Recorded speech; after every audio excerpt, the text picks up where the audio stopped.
En sus du retrait accéléré de la MONUSCO,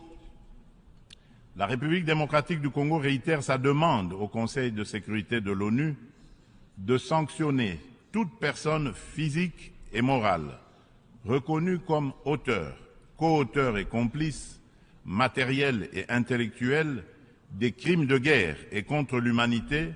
ainsi que des violations graves des droits de l'homme, du droit international et de la Charte des Nations Unies sur le territoire congolais. Il est injuste et inadmissible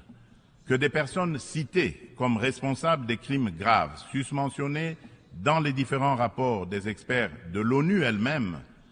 sur la situation sécuritaire en République démocratique du Congo restent impunis dans le silence total de notre organisation et de ses membres qui placent pourtant la lutte contre l'impunité parmi leurs priorités en matière de gouvernance interne et externe. À ce sujet,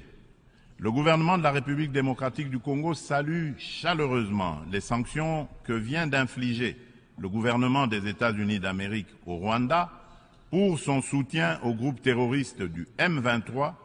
et à un de ses hauts responsables impliqués dans les aventures criminelles au Congo. Pour rappel, ce groupe terroriste supplétif du Rwanda ne respecte aucun des engagements conclus par les chefs d'État de la région dans les cadres des processus de Luanda et de Nairobi. En effet, non seulement ils n'ont pas quitté les positions conquises, mais ils continuent à massacrer nos populations civiles et refusent le pré-cantonnement et le cantonnement, exigeant un dialogue